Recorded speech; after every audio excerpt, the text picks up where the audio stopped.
এই নিয়ে আলোচনার জন্য স্টুডিওতে আছেন সহকর্মী আমিনুল ইসলাম আরিফ। আলিফ, আপনাকে স্বাগত। ধ্রুব, আপনাকে ধন্যবাদ। আপনি জেনে থাকবেন আমরা প্রতিবেদনে যেমনটি দেখছিলাম, বেশ কিছুদিন ধরে ইরানের সঙ্গে পরমাণু আলোচনার মধ্যেই ইসরায়েল কিন্তু হামলা চালিয়ে দিয়েছে গতদিন ইরানের ওপর, এবং হামলার পরবর্তী সময় থেকেই আয়াতুল্লাহ আলী খামেনি, ইরানের বিভিন্ন শীর্ষস্থানীয় নেতৃবৃন্দ, তারা কিন্তু বারবার হুমকি দিয়ে আসছিল যে যে কোনো মুহূর্তে ইসরায়েলকে অন্ধকারে নিমজ্জিত করে দেওয়া বা কঠিন পরিণতি ভোগ করানোর একটি হুমকি তারা দিয়ে আসছিল, এবং সবশেষে সেই হুমকিটি কিন্তু সত্য পরিণত হলো। আজকে তারা পাল্টা হামলা চালিয়েছে ইসরায়েলের ওপর। ইসরায়েলের বিনিয়ামিন নেতানিয়াহু ইসরায়েল কাজকে নিয়ে, অর্থাৎ প্রতিরক্ষা মন্ত্রীকে নিয়ে, তিনি কিন্তু বাংকারে অবস্থান নিতে বাধ্য হয়েছেন এবং ইসরায়েলের জনসাধারণকে বোমা নিরোধক আশ্রয়কেন্দ্রে আশ্রয় নেওয়ার জন্য একটি নির্দেশনা তিনি দিয়েছেন, যেমনটি আমরা দেখছিলাম প্রতিবেদনে। এবং এই জায়গায় যদি আমি একটু প্রেক্ষাপটটি বর্ণনা করি, ঠিক কী কারণে ইসরায়েল হঠাৎ করে হামলা চালালো, যেখানে পরমাণু আলোচনা চলছিল, সেই জায়গায় যদি আমি একটু প্রেক্ষাপটটি বর্ণনা করতে আসি, আপনি জেনে থাকবেন পরমাণু সংস্থা কিন্তু ইরানের বিরুদ্ধে অসহযোগিতার একটি অভিযোগ এনেছিল, এবং ইসরায়েলের পক্ষ থেকে ইরানের বিরুদ্ধে অভিযোগ আনা হয়েছিল যে ইরান গোপনে ইউরেনিয়াম সমৃদ্ধ করার চেষ্টা করছে, তাদের পারমাণবিক সক্ষমতা বাড়ানোর চেষ্টা করছে, এবং যেটি ইসরায়েল নিজেদের জন্য হুমকি স্বরূপ বিবেচনা করছিল।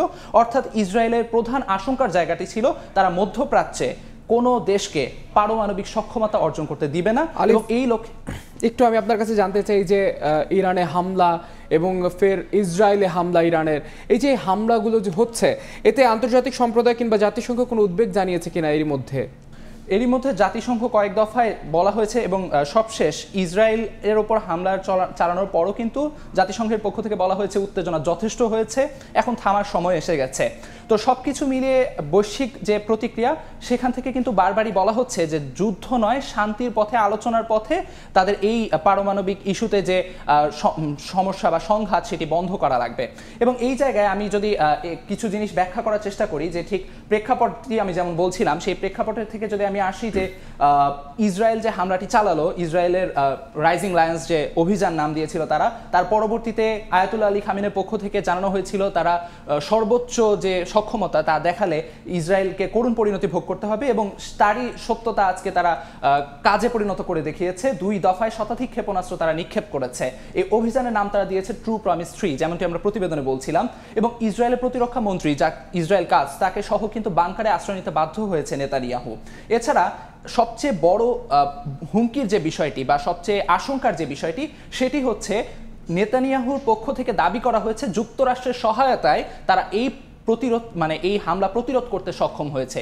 এবং তার পরবর্তীতেই কিন্তু নাম প্রকাশ না করে বিবিসি আল জাজিরাকে দেয়া একটি প্রতিবেদনে, আল জাজিরার একটি প্রতিবেদনে আমরা জানতে পারি যে নাম প্রকাশ না করে একজন উচ্চ পর্যায়ের একজন কর্মকর্তা তিনি বলেছেন, শুধু যুক্তরাষ্ট্র নয়, শুধু ইসরায়েল নয়, ইসরায়েলকে সহায়তাকারী সমস্ত দেশও কিন্তু তাদের হামলার হুমকির মুখে রয়েছে। অর্থাৎ ইরান ইসরায়েলকে সহায়তাকারী দেশগুলোকেও কিন্তু হামলা চালাবে, ইসরায়েলকে সহায়তাকারী যে কোনো দেশকে প্রতিরোধ করার চেষ্টা করবে ইরান, এরকম কথা কিন্তু তারা বলেছে। আমাদের সাথে সম্ভবত একজন যুক্ত হতে যাচ্ছেন, এই বিষয়ে আমরা একটু যদি আমরা তার সঙ্গে কথা বলবো। ইফতি, আপনি কি আমার কথা শুনতে পাচ্ছেন? জি, আমার ভয়েস কি ক্লিয়ার? জি, গতকালকে আমরা আপনার সঙ্গে যখন কথা বলছিলাম, তখন আমরা আপনার কাছ থেকে বেশ কিছু তথ্য জেনেছিলাম ইসরায়েল যে ইরানের ওপর হামলা করলো সে প্রসঙ্গে, এবং আজকে কিন্তু পাল্টা হামলা ইরানও করেছে। তো সবকিছু মিলিয়ে এই জায়গায় ইরানের মানুষজন, তাদের জনসাধারণের প্রতিক্রিয়া কি? অর্থাৎ ইসরায়েলও পাল্টা হামলা চালাবে বা এই ধরনের কোনো আশঙ্কা বা এই ধরনের কোনো হুমকি আপনারা অনুভব করছেন কিনা? জি, জনসংখ্যার এখন রিয়াকশনটা হলো গিয়ে আপনার কি বলে, ইরানে একটা ফেমাস স্কোয়ার আছে, এঙ্গেলভ স্কোয়ার। এখানে কোনো হামলা বা কোনো কিছু হলেই ইরানিরা মানে খুব তাড়াতাড়ি ওই স্কোয়ারে কি বলে অবস্থান নেয়, নিয়ে ওই জায়গায় আর কি তার প্রোটেস্ট করে, তাদের দাবি দাওয়া জানায় গভর্নমেন্টের কাছে আর কি। তো সেম ওয়েতে এইবার আর কি হয়েছে, ইরানি সাধারণ নাগরিক ওই এঙ্গেলভ স্কোয়ারে গিয়ে তারা দাবি জানিয়েছে। এর ভিতরে একটা দাবি বারবার শোনা গিয়েছে যে ইরানি সাধারণ জনগণ চায় যে ইরান নিউক্লিয়ার পাওয়ারটা অ্যাকোয়ার করুক, ইভেন দো ইরানি সুপ্রিম লিডারের ফাতোয়া অনুযায়ী ইরান আর কি বলে নিউক্লিয়ার আর্মস ইউজ করতে পারবে না। সো এটা একটা reaction. At the same time Iran expect করছে এবং নাগরিকরাও এক্সপেক্ট করছে, কারণ নেতানিয়াহু এই হামলার শুরুতেই বলে দিয়েছিল যে যতদিন প্রয়োজন এই থ্রেটটা এলিমিনেট করতে, মানে ইরানকে এলিমিনেট করতে যেরকম সময় লাগে সেই সময়টা নিয়ে তারা এই হামলাগুলো চালিয়ে যাবে।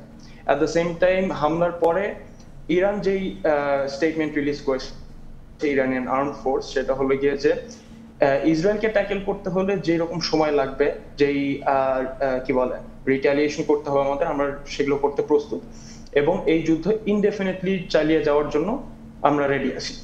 সো এক্সপেক্ট করা যাচ্ছে যে এই হামলা পাল্টা হামলা চলতে থাকবে। হামলাটা শুরু হয়েছিল আমাদের শুক্রবার ইরানি টাইমে 3:30টার দিকে, ভোর 3:30টা, এবং কন্টিনিউয়াসলি হামলাগুলো চলেছে। আমি নিজে আর কি আমার গতকাল আপনার সঙ্গে যেরকম আমাদের কথা হয়েছিল, আপনি আমাদের জানিয়েছিলেন ইরানে বাংলাদেশি কমিউনিটি খুব বড় না হলেও কিছু সংখ্যক বাংলাদেশি হলেও তো আছে। তো এই জায়গায় তারা কোনো নিরাপত্তা অভাব বোধ করছেন কিনা বাংলাদেশি কমিউনিটি? সো ফার অভাব বোধ করছে না, but at the same time আমরা এক্সপেক্ট করছিলাম যে হয়তোবা এমবাসির পক্ষ থেকে কিছু গাইডলাইন্স আসবে। এখানে যেমন ইন্ডিয়ান এবং পাকিস্তানি এমবাসি থেকে ফরেন যেসব স্টুডেন্ট আছে এবং এক্সপ্যাটস এন্ড মানে ইমিগ্রেন্টস যারা আছে ইন্ডিয়া এবং পাকিস্তানে, তারা কিছু গাইডলাইন্স ইনস্ট্রাকশনস পেয়েছে, কিছু ফর্ম ফিল আপ করতে হয়েছে, এবং মানে যাতে যদি ইভ্যাকুয়েশনের কোনো প্ল্যান তৈরি করতে হয় তখন তাদেরকে ব্রিফ করতে পারবে। জি, আপনাকে অসংখ্য ধন্যবাদ। আমরা আশা করি আপনি নিরাপদে থাকবেন। ধন্যবাদ জানিয়ে শেষ করছি।